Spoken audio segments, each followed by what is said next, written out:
Welcome, everyone, to another deep dive with us. Today, we're going to be tackling a question that's been all over the headlines, and it's one that's got people debating, all across the globe. Is Taiwan already independent? It's a question that really gets to the heart of things, doesn't it? I mean, we're talking about history and international relations, but we're also talking about people, millions of them and their hopes for the future. Taiwan's a thriving democracy, and its very existence is tied to this question. You're absolutely right. And look, we know this is a topic that can get a little politically charged, Mhm. but our mission here is to stick to the facts and let you, the listener, decide what you think. We've got a ton of sources here: historical accounts, legal analyses, political commentary. A real deep dive, then. Exactly. So let's jump in. All right, so to really get a handle on Taiwan's status, today we need to go back in time. Taiwan's history is fascinating. It's a mix of indigenous cultures, colonial powers, times of being part of China, and times of being separate. You've got indigenous roots, right? Then the Dutch and the Spanish show up. Then there's the Qing dynasty, and even a period of Japanese colonization. Yeah, it's a lot to unpack. And all of it feeds into the current debate. But Hmm. if you want to understand the Taiwan question as we know it today, you got to start with 1949. That's the real turning point. 1949, the Chinese Civil War. Okay, now things are starting to get interesting. So tell us, how did this pivotal moment shape what we see happening now? Well, the Republic of China government, the ROC, led by Chiang Kai-shek, they lose the war and retreat to Taiwan. Meanwhile, Mao Zedong and the communists, they establish the People's Republic of China, the PRC, on the mainland. So you've essentially got two separate entities, both claiming to be the legitimate government of China. So essentially two Chinas. Okay, but here's the thing today. Taiwan acts like an independent country in so many ways. Right. Uh, Yeah, you hit the nail on the head. Taiwan has its own government that is democratically elected. They've got their own passport, their own currency. I mean, the list goes on. But here's the catch. Very few countries actually recognize it as a sovereign nation. Okay, so help me understand this. Why is that? Why is there this disconnect between how Taiwan functions and its international recognition? Well, you can't talk about Taiwan without talking about the One China policy. It's this intricate dance of international relations. See, most countries, including major players like the U.S., they've adopted this policy. They acknowledge there's only one China, but they don't say explicitly which one is the real deal, the PRC or the ROC. So the U.S. supports Taiwan. They even sell them weapons for self-defense.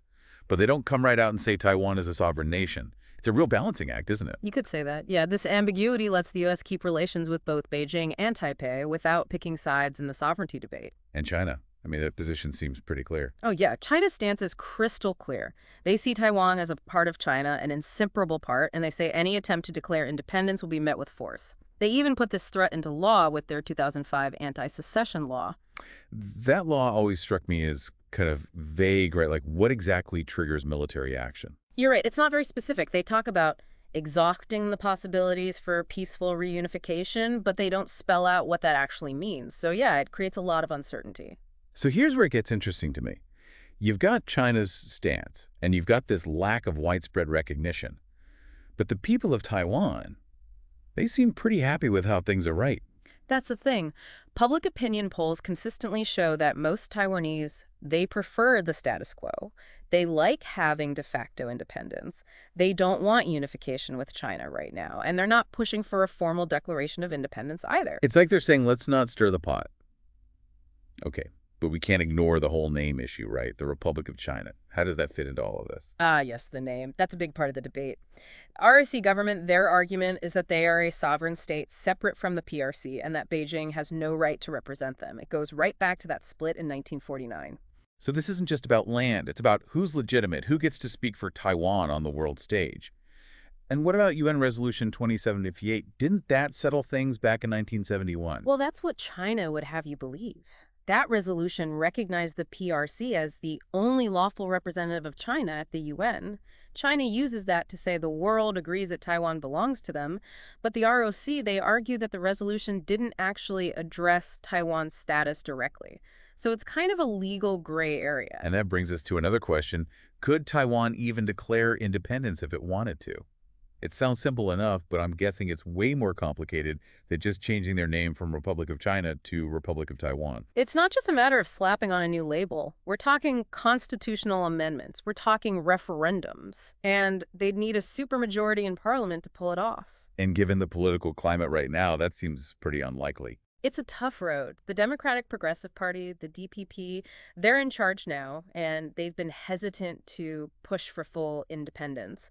And the main opposition, the Kuomintang or KMT, they're completely against it. And of course, you've got President Lai Ching-te, who China calls a separatist. Let's talk about him and his stance, because it definitely adds another wrinkle to this whole situation. Yeah, before he was elected, Lai was pretty outspoken. He called himself a practical worker for Taiwan independence, which obviously got Beijing pretty riled up. But these days, his message is more subtle. He says the ROC and PRC are not subordinate to each other, which China sees as a sneaky way of pushing for independence. It seems like so much of this comes down to interpretation. Is Lai trying to nudge Taiwan towards formal separation, or is he just stating what's already true, that Taiwan is autonomous? It's a delicate game they're playing. And remember, every word, every action has consequences.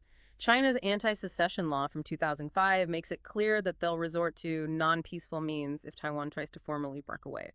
That threat hangs over every discussion about Taiwan's future. So we've got this historical baggage, this tangle of international relations, internal debates about identity and independence, and this very real threat from China. It's a lot to digest, even for people who follow this stuff closely. It is, and it raises so many questions. Is Taiwan already independent in everything but name? Do they need to formally declare independence? Is that even a good idea? What are the risks and rewards? Big questions, no easy answers. And we've just scratched the surface. There's so much more to explore. So we've talked about how complicated all this is for Taiwan. But you know what? Let's step back for a minute and think about why this matters to everyone listening, no matter where you are in the world. You're right. This isn't just some abstract geopolitical chess game. The Taiwan question, it has real-world consequences for everyone. I mean, think about it. Taiwan is a major player on the global stage, especially when it comes to tech. Yeah, they're huge. Semiconductors, those tiny chips that make our smartphones and computers and even our cars work. Well, a huge chunk of those come from Taiwan. So what happens if things get really tense? If there's a disruption to that supply chain, the whole world feels it. Oh, absolutely. The global economy would take a hit for sure. Taiwan's economic success is tied to this unique status they have, and any kind of conflict would send shockwaves through the markets. And then there's the whole issue of a wider conflict. Could this draw in other countries? I mean, we can't ignore the possibility that the U.S. might get involved, right? Right, and that's the wild card. The U.S. has this policy of strategic ambiguity when it comes to Taiwan. They provide support, but they haven't explicitly said they'd defend the island if China attacks. So it's like they're trying to walk a tightrope, deter aggression without actually provoking it. Exactly, and it gets even trickier with China getting more assertive in the region. We've talked about the one country, two systems model that China proposes as a solution. But is that really a viable option? I mean, look at what's happened in Hong Kong. A lot of people are skeptical. Well, the idea behind one country, two systems was to give Hong Kong a lot of autonomy after it went back to China in '97. But things haven't really worked out that way, have they? All the freedoms and democratic principles they were promised seem to be eroding.